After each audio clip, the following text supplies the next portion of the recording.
If my bride must hide her face, perhaps even the moon is ashamed of what it chose." The words had barely left King Adrian Frost's mouth when the veil fell. For one breath, Northern Moon Hall became so silent that Grace Miller could hear the silver pins scatter across the marble at her feet. Hundreds of wolves stood beneath the high glass ceiling, their silk gowns and black formal coats washed in pale moonlight, their eyes fixed on the woman the Alpha King had just mocked before the entire pack. Grace did not reach for the veil. She did not turn away. The thin white fabric lay beside her shoes like a surrendered flag, and the scar on her left cheek, the one her family had hidden for years beneath lace and whispers, met the light for the first time in a royal hall. At first, there was only the sound of someone drawing in a sharp breath. Then the moonlight changed. It slid across her skin like liquid silver, touching the pale line on her cheek until the mark shimmered softly, not like a wound, but like something remembered by the sky. Adrian's expression shifted before he could stop it. The cold amusement vanished from his face. His silver-gray eyes narrowed, not with disgust, but with recognition too old to be spoken quickly. Grace stood very still, her heart pounding beneath the borrowed wedding gown, while the hall that had been waiting to laugh forgot how to breathe.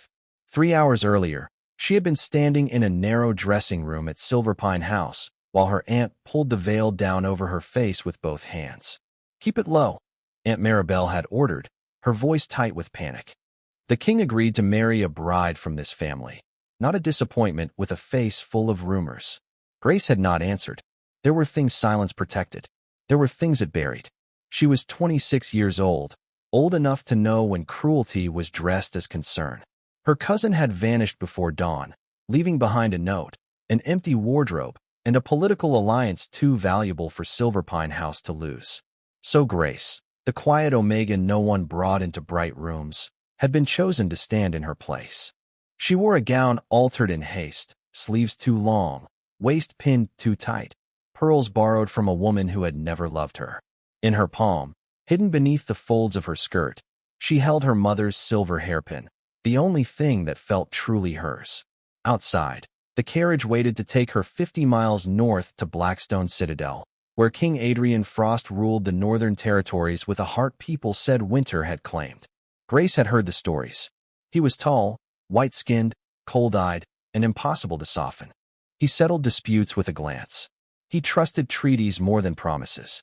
He had agreed to this marriage not for love, not for fate, but to quiet the rival packs pressing against his borders. Grace understood being used as a solution. She had been used that way all her life. But as the carriage rolled toward the citadel beneath a darkening sky, she pressed the silver hairpin to her palm and made herself one promise. They could cover her face. They could call her a substitute. They could place her before a king who did not want her. But they would not make her cruel. By the time she entered Northern Moon Hall, the moon was already rising, wide and white above the glass ceiling. Every noble wolf turned to stare at the veiled bride. Vivian Hale, beautiful in emerald satin, smiled from beside the elders as if Grace's existence were an insult she had been waiting to enjoy. Adrian stood at the end of the aisle in black royal formal wear, broad-shouldered, still, and colder than every story had promised. Grace walked toward him while whispers followed like winter wind. Scarred Omega. Replacement bride. Hidden shame. She kept her chin level. Then a small wolf pup near the front row whimpered at the ceremonial drums, trembling beside his nurse. No one moved. Grace did. She stepped out of line, knelt carefully, and placed her mother's silver pin in the pup's little hands. "Hold this," she whispered. "It helped me be brave once." The pup quieted. The hall watched. Adrian watched too. But pride, once frozen around a heart, does not melt in a single moment. When Grace rose and faced him again, he looked at the heavy veil and chose the cruelest thing he could say before knowing what it covered. And then the veil fell. The veil lay on the marble between Grace and the Alpha King, but no one seemed brave enough to pick it up. Moonlight continued to pour through the glass ceiling, turning the high windows silver and the black stone pillars blue at their edges. Grace felt every stare on her face, not only on the pale mark along her cheek, but on the fact that she was not hiding it anymore. For years, that had been the rule. Hide the scar. Lower the eyes. Speak softly. Do not make guests uncomfortable. Let others decide what parts of you are acceptable enough for daylight. Yet standing before the northern packs, with the king's cruel words still hanging in the air, Grace discovered something strange. The shame did not feel heavier without the veil. It felt lighter. Vivian Hale was the first to move. She stepped forward in a whisper of emerald satin, her golden hair shining beneath the chandeliers, her smile careful enough to look kind from a distance. "Your Majesty," she said, her voice smooth and sweet. Perhaps the bride is overwhelmed. It would be merciful to allow her to cover herself again. Grace heard the word merciful and almost looked down. Almost. Vivian's mercy had edges. It was the kind offered from above, the kind that made the giver appear gracious while the receiver was reminded to be grateful for being pitied. Adrian did not answer Vivian. His eyes remained on Grace's cheek, where the silver shimmer had not fully faded. Lord Marcus Vale, the king's senior advisor, shifted near the elder's bench. His face, normally arranged in calm authority, had tightened around the mouth. Grace noticed because she had spent a lifetime learning to read rooms that did not want her in them. Something about her mark frightened him. That frightened her more than the whispers. An elder woman with white braids leaned forward, her cloudy eyes widening. "Moonbound," she breathed. The word moved through the hall like a spark traveling dry grass. Moonbound. Some wolves looked confused. Others looked startled, as if hearing a story from childhood step out of the dark and into the room. Adrian turned his head slightly. "Elder Nora," he said, his voice quiet but edged. "Explain." Elder Nora arose with effort, leaning on a carved cane. The Moonbound healers were said to carry marks that answered only under true moonlight. Not painted, not born from vanity, born from survival and old blessing. Vivian's smile thinned. "With respect, Elder, it is a scar. Nothing more." Grace's fingers curled around the empty place in her palm where her mother's pin had been. The wolf pup still held it near the front row, clutching the small silver piece as if it were a treasure. Adrian saw the movement. He looked from the child to Grace, and a memory of what she had done before the veil fell seemed to cross his face. Not the mark, not the rumors, the kindness. For the first time since she had entered the hall, he looked uncertain. Grace did not know what to do with that. She had prepared herself for rejection, insult, duty, maybe a lifetime of cold rooms and polite dismissal. She had not prepared for the Alpha King to realize he might have been wrong while the whole pack watched him do it. Lord Marcus stepped forward quickly. "Ancient tales are not grounds for royal recognition. The ceremony should continue before superstition unsettles the guests." His words were polished, but Grace heard the strain beneath them. Adrian heard it too. "You seem eager to move past this." Marcus bowed. "I am eager to protect the dignity of the throne."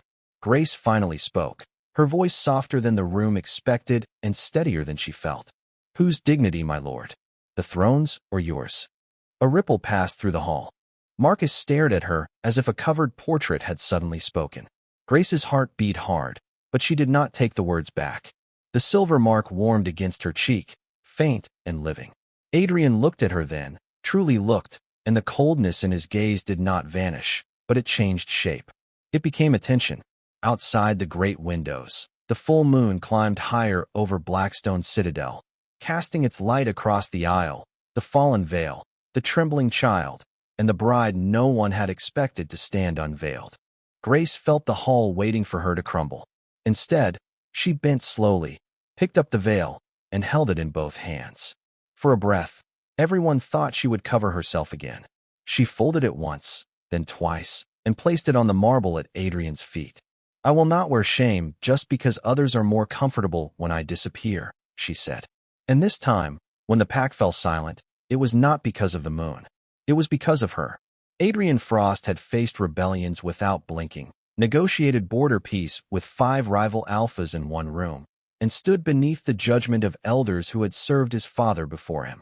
Yet the quiet voice of a veiled bride placing her shame at his feet made something in him go still. He looked down at the folded fabric on the marble, then at Grace Miller, and for the first time that night, the hall seemed too bright around his mistake. She was not trembling the way he expected. Her hands were pale against the borrowed gown, her shoulders straight, her scar shining faintly under the moon as if the sky itself had refused to let the room look away.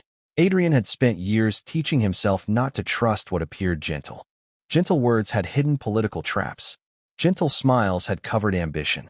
Gentle promises had once led him to believe in a bond that ended in public betrayal, leaving the northern packs whispering that their king had almost chosen weakness as his queen.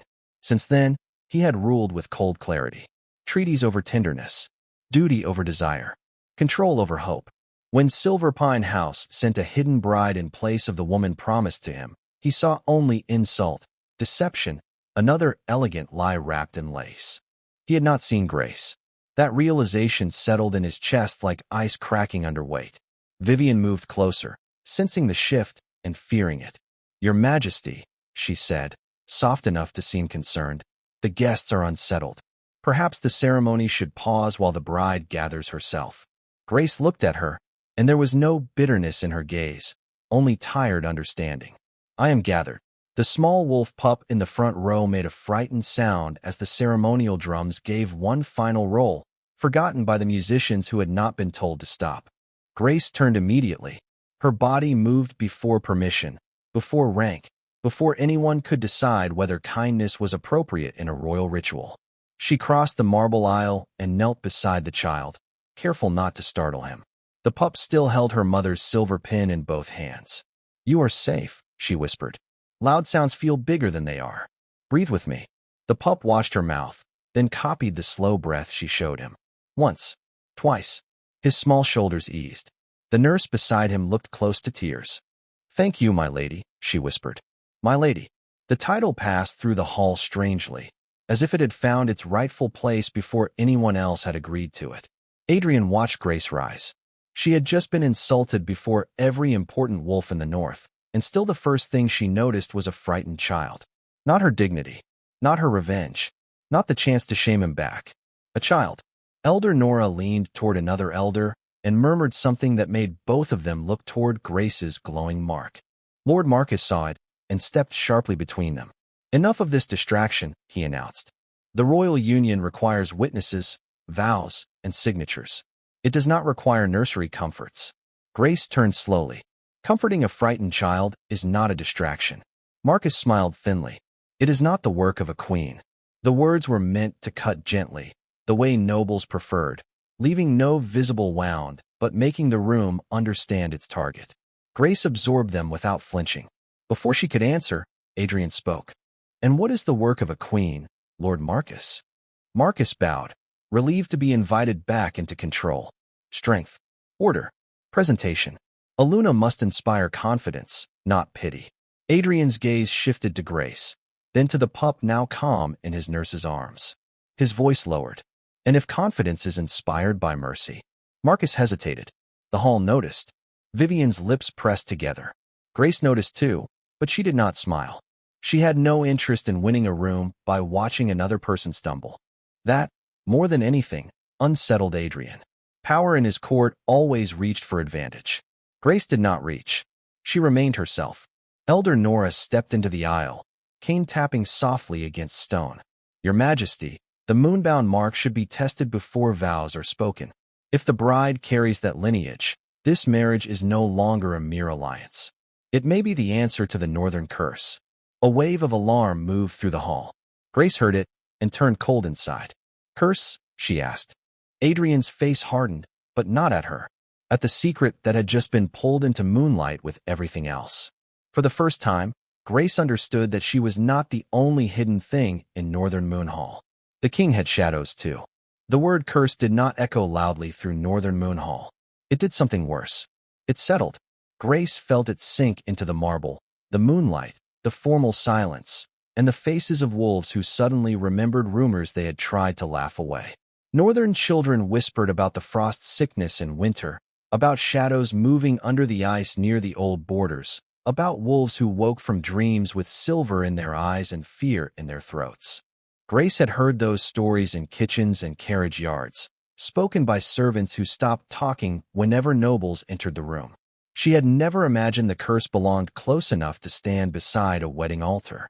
Adrian looked at Elder Nora, and the hall seemed to brace beneath his restraint. "That matter is not for public speculation."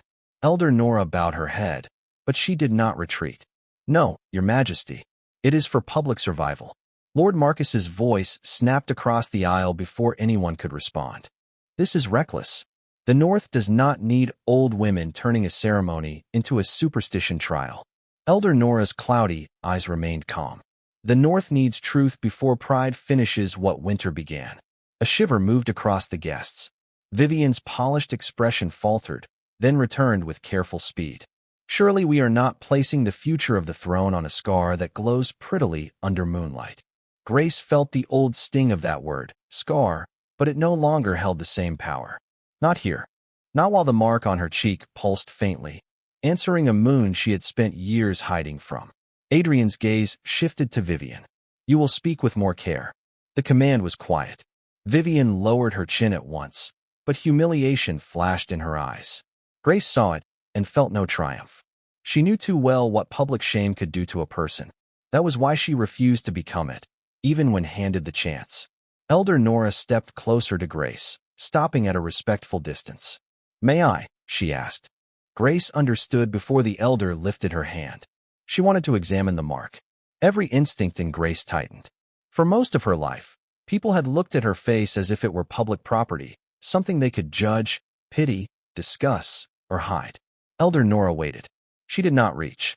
That waiting gave Grace the courage to nod. The elder lifted 2 fingers near the glowing line without touching it. The silver light brightened, soft and clean, and the hall drew in a collective breath. Elder Nora's eyes filled with wonder. Moonbound, she whispered again. Not a rumor, not a flaw, a surviving line. Lord Marcus moved forward. Enough. Adrian's hand rose, and Marcus stopped as if the air itself had become a wall. Why does this trouble you so deeply? Adrian asked. Marcus swallowed. Because false hope is dangerous. Grace looked at him then, really looked. The tightness in his jaw, the way his eyes avoided her mark, the way he had tried too quickly to move the vows forward before anyone could ask why Silverpine House had sent a hidden Omega bride with a moonbound sign on her face. You knew, she said softly. Marcus's face changed by almost nothing, but almost was enough. Adrian saw it too. The hall went still again, each silence sharper than the last. Grace's voice remained low. You knew what my mark might be. Marcus's smile returned, but it had lost its warmth. My lady, grief and embarrassment can make anyone imagine patterns. Adrian stepped down from the altar platform. The movement was simple, unhurried, but the room bent around it. Do not insult her again. For the first time, Marcus looked truly afraid. Not because Adrian had shouted. He had not. But because the king's coldness had found a direction. Grace's chest tightened. She should have felt protected. Some part of her did. But another part remembered his first words, the ones that had made the hall ready to laugh. Protection after harm did not erase the harm. It only showed whether the person who caused it was willing to face what they had done. Adrian turned to her, and his expression changed with a gravity that made the room disappear at the edges. Grace Miller, he said, using her full name as if restoring it to her. I spoke from anger and pride before I understood what stood before me. That was beneath the crown and beneath you. The apology landed more heavily than the insult had, because this time the hall could not pretend not to hear. Grace held his gaze. She did not forgive him. Not yet. But she saw the cost of those words on a king who was used to kneeling in any form. Then the moonlight flared across the glass ceiling, and the mark on her cheek cast a silver reflection onto the black marble floor. It was not random light. It formed thin, branching lines like a map stretching north, beyond the citadel, toward the mountains where the oldest storms were born. Elder Nora covered her mouth. Adrian turned slowly, following the luminous path. Grace looked down at the glowing map, then back at the king. The wedding had stopped being a ceremony.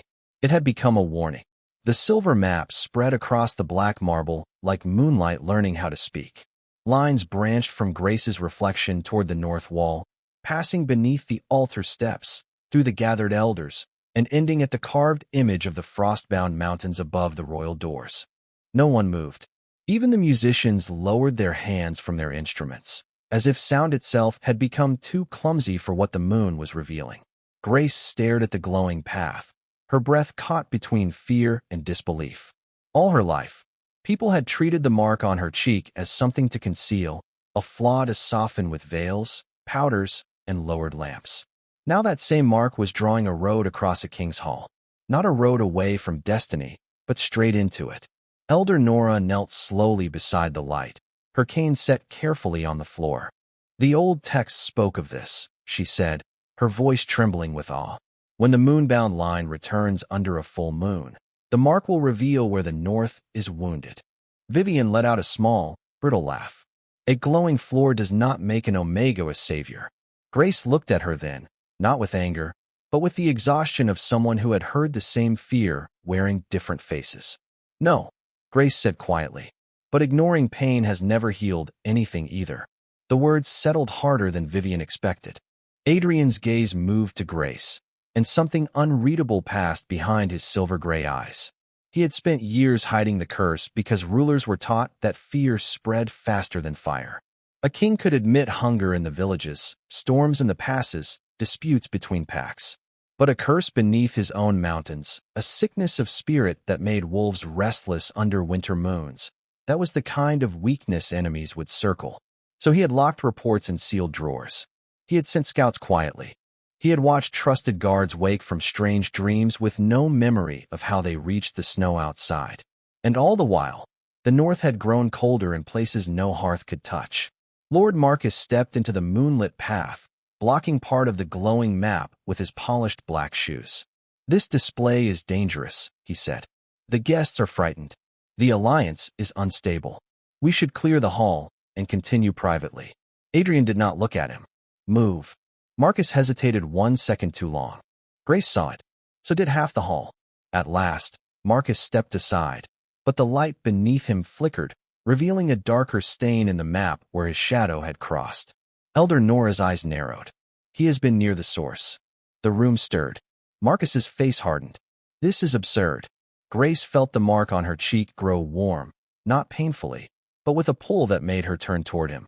For a moment, she saw not the advisor in silk and silver, but a man standing at the mouth of a frozen passage, hiding something wrapped in black cloth beneath old stone. The vision faded as quickly as it came. She swayed. Adrian was beside her before she realized she had lost balance, his hand hovering near her elbow without touching. Waiting. Even now, after apologizing, after the moon had named her important, he would not take her steadiness without permission. Grace noticed. She gave the smallest nod, and only then did he support her. His touch was firm, respectful, and warm through the sleeve of her borrowed gown. A whisper moved inside her chest, not a voice exactly, but the stir of something wolf-born and long asleep. It recognized him. That frightened her almost as much as the map. Adrian felt the change too. His eyes met hers, and for one brief second the hall vanished, leaving only moonlight, breath, and the impossible sense that some ancient thread had tightened between them. Grace pulled her arm gently back, not harshly, but enough to remind them both that recognition was not forgiveness. Adrian accepted it with a slight lowering of his head. Then the small wolf pup near the front row slipped from his nurse's side and padded toward Grace, still clutching her silver hairpin. The nurse gasped, but Grace knelt before the child could stumble. "Careful," she murmured. The pup placed the hairpin in her hand, then touched one tiny finger to the glowing map. The silver lines brightened, racing toward the mountain carving until the entire north wall shimmered. A hidden seam appeared in the stone behind the royal crest. The elders rose in alarm. Adrian's expression turned cold again, but now it was the cold of a blade drawn for truth. "Open it," he ordered. 2 guards approached the wall and pressed the revealed seam. The stone panel shifted inward, exposing a narrow chamber filled with sealed records, old maps, and a single frost-covered box marked with the broken emblem of a forgotten pact. Marcus stepped back, all color leaving his face. Grace stood slowly, the silver hairpin warm in her palm. She had arrived as a substitute bride, hidden beneath a veil and offered to a king who did not want her.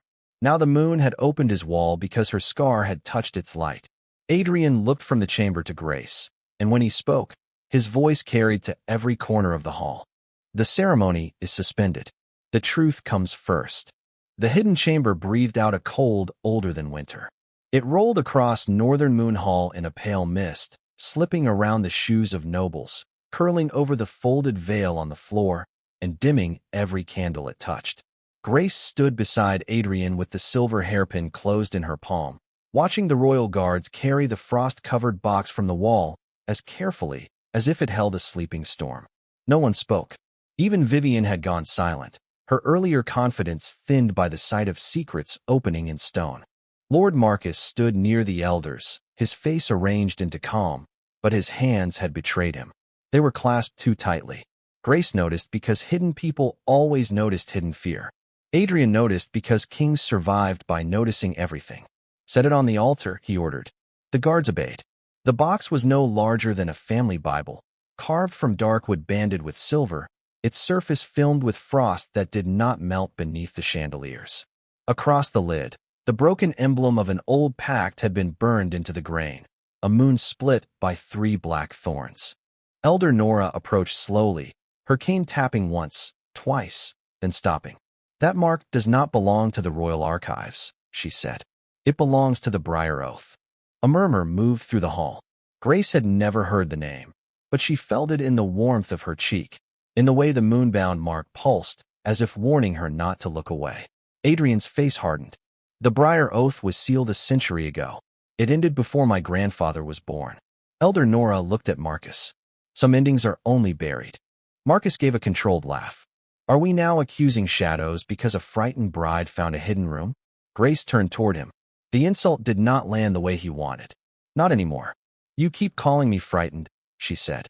"But you are the one asking everyone to stop looking." The hall went still again. Adrian's eyes remained on Marcus, but his voice addressed the guards. "Open the box." Marcus stepped forward. "Your Majesty, I strongly advise against handling unknown relics in a crowded hall." "Your advice is noted." 2 guards released the silver latches. The lid opened with a soft crack of breaking frost. Inside lay old letters, a black ribbon seal, and a folded map marked with the same mountain path the Moonlight had drawn across the floor. On top of it all rested a small silver mirror, clouded dark around the edges. The moment Grace saw it, her mark brightened. The mirror answered with a faint glow. She heard a sound then, not with her ears, but somewhere beneath her ribs, a low, distant hum like wolves singing under snow. Her knees weakened, but she stayed upright. Adrian stepped closer, not touching her this time, only placing himself near enough that if she chose to lean, she could. That quiet restraint steadied her more than a command ever could. Elder Nora lifted one of the letters and read silently, her face growing sorrowful. "The Moonbound line was not lost," she whispered. "It was hidden, scattered into lesser houses, veiled by arranged records so the curse could remain unnamed." Grace felt the words pass through her like a cold needle pulling thread. Hidden, scattered, veiled. Her whole life had not been an accident of family shame. It had been part of something larger, something designed to keep people like her unseen. Adrian turned toward Marcus. "You managed the Silver Pine marriage documents." Marcus's mouth tightened. "As part of my office. You knew Grace Miller carried this lineage." "I knew rumors." "You knew enough to hide her." The hall waited. Marcus looked from the king to the elders to the watching nobles, and for the first time, his polished mask began to crack. "The North needed stability," he said. Not a scarred omega turned into a symbol overnight. Grace's breath caught, but Adrian's voice cut through the room, cold and absolute. "She was never the danger. Your fear of what she revealed was." The words struck harder because they were true. Grace looked at the folded veil still lying near the altar steps, then at the glowing map, then at the king who had mocked her before the moon forced him to see. "Do not make me a symbol because it is more convenient than seeing me as a person," she said softly. Adrian turned to her, and the hall seemed to fade at the edges. "Then tell me what you choose." It was such a simple sentence, but Grace felt its weight. All night, people had chosen for her. Her aunt, Silverpine House, Marcus, the court. Even the ceremony had been built around her obedience. Now the most powerful alpha in the North stood before every witness and gave her back the one thing no one had asked about. Choice. Grace looked toward the moonlit mountain map. "I choose the truth," she said, "and I choose not to hide my face while we find it." The moonbound mark flared, bright and silver, and the hidden map shifted, revealing one final line leading beyond Blackstone Citadel into the Frostbound Pass. Adrian bowed his head, not as a king to a subject, but as a man acknowledging the courage he had almost dismissed. Then the north will follow your light.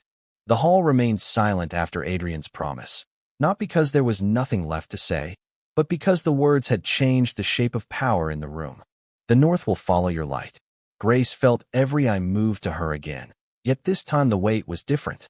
Before, they had looked to measure her flaws. Now they looked to measure what she might become. Both felt dangerous in their own way. She had no wish to be worshipped for the same reason she had refused to be hidden. A person could disappear beneath praise as easily as beneath shame, if no one bothered to see the heart beneath it. Adrian seemed to understand the thought before she spoke it. Not as a weapon, he said quietly, turning enough that the court could hear. Not as an ornament. Not as a myth to place on banners. As herself. Grace looked at him then, and the ache inside her eased by one careful inch. Elder Nora bowed her head, tears bright in her old eyes. Then let the first record show her true name. Grace Miller of the Moonbound line, daughter of a hidden house, survivor beneath the mark, chosen by the moon but owned by no one. The words passed through Grace like warmth after years of cold rooms. Daughter, survivor, chosen, not scarred, not replacement, not shame. Vivian stood near the elders, her hands folded tightly at her waist. Her face was pale, but when Grace's eyes met hers, Vivian did not sneer. She looked away first, not defeated by cruelty, but confronted by truth. Lord Marcus, however, had gone very still. 2 royal guards now stood beside him, not touching him, only making it clear that his influence no longer wrapped the room like a net. Adrian looked toward him. You will remain in the Citadel until every document you altered has been reviewed. Marcus lifted his chin. I served the throne. You served fear and called it loyalty. The answer was quiet, final, and it left no space for performance. Grace watched the exchange without satisfaction. She wanted accountability, not spectacle.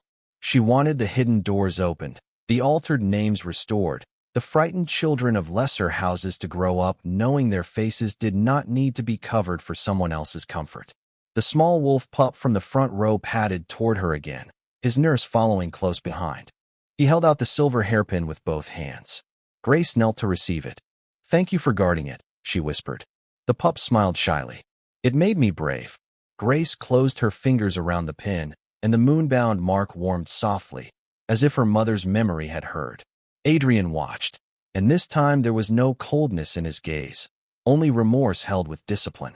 He stepped before the altar where the suspended wedding vows still rested on a white cloth.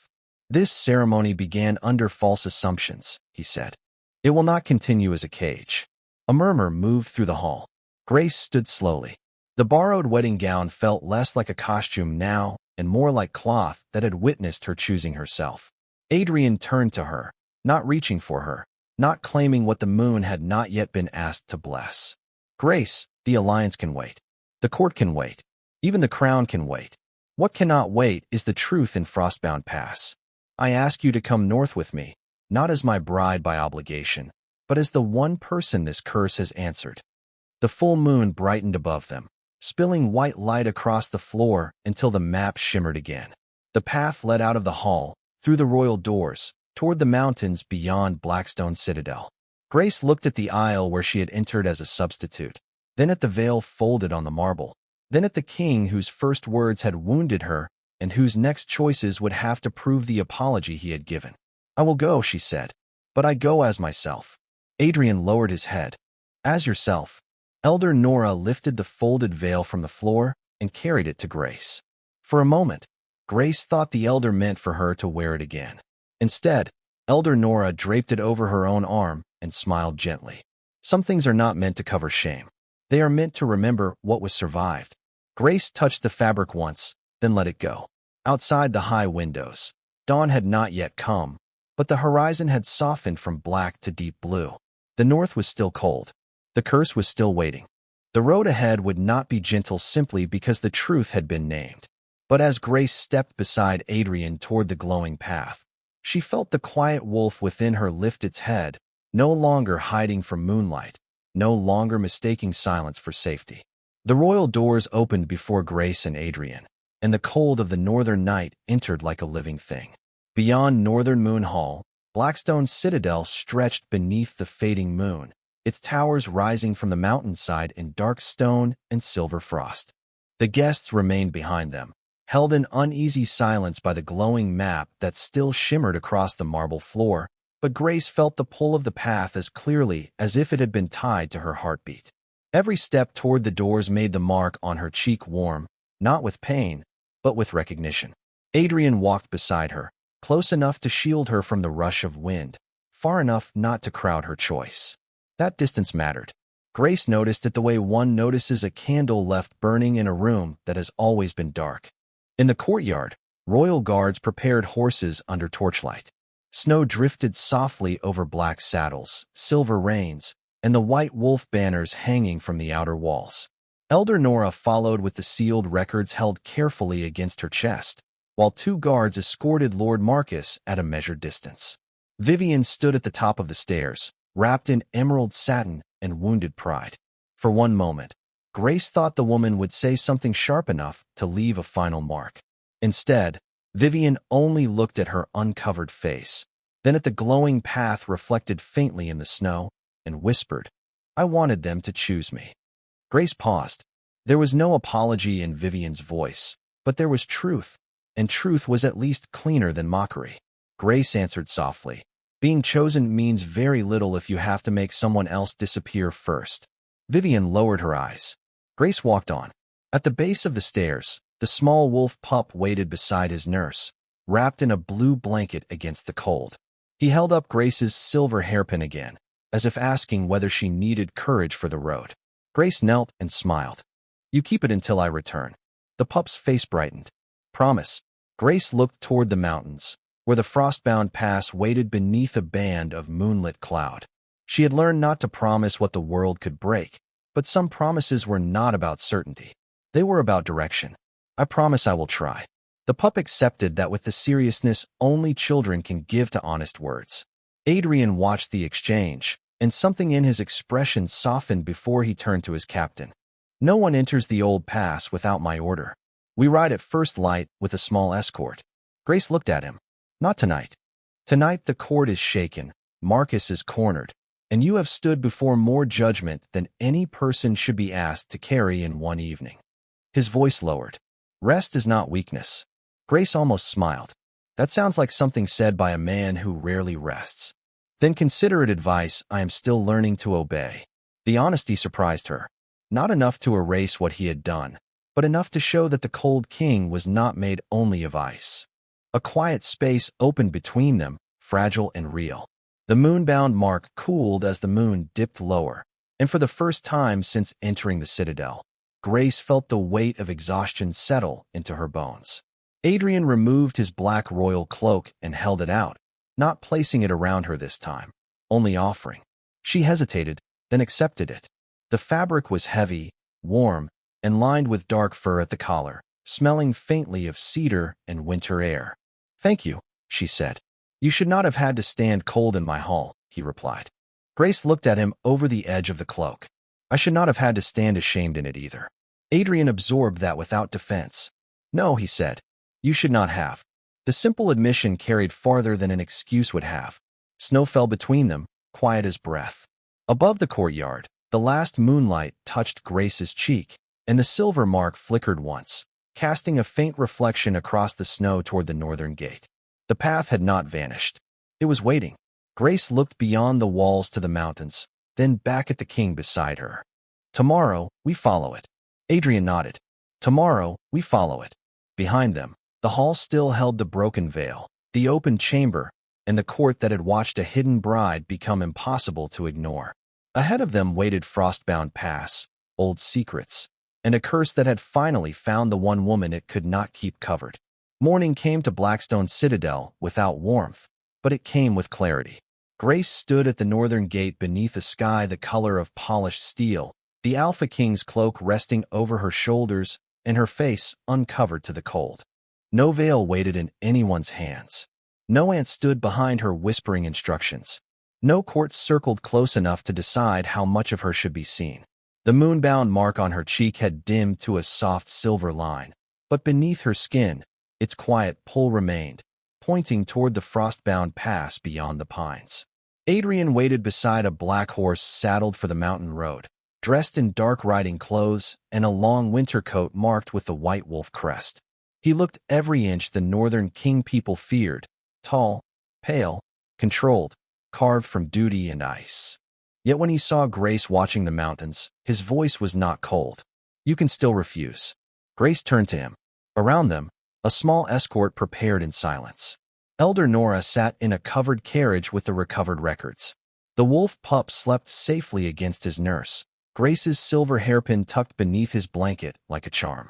Lord Marcus remained behind locked citadel doors, guarded until his altered documents could speak louder than his excuses.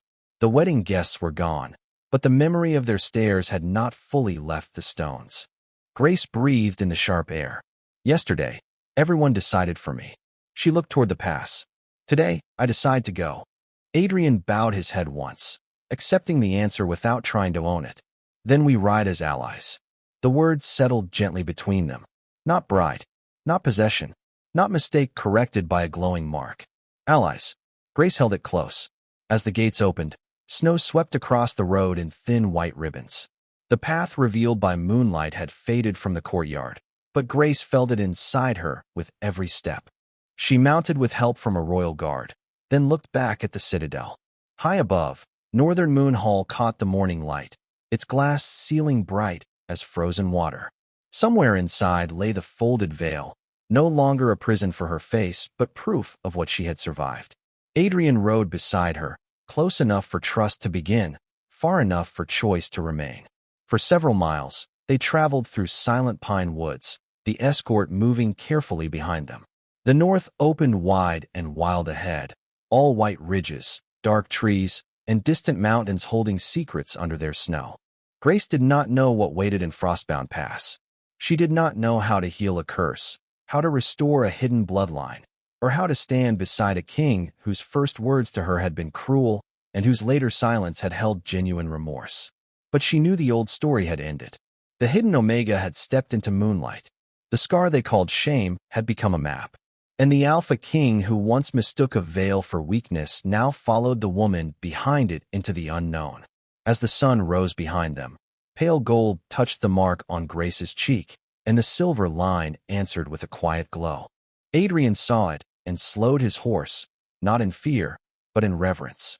Grace met his eyes and felt the ancient thread between them again, not pulling, not binding, simply waiting for trust to grow strong enough to name it. She faced the mountains and rode on. Behind her was the hall that judged her. Beside her was the king who would have to earn the right to know her. Ahead was the curse, the truth, and a destiny no veil could cover again.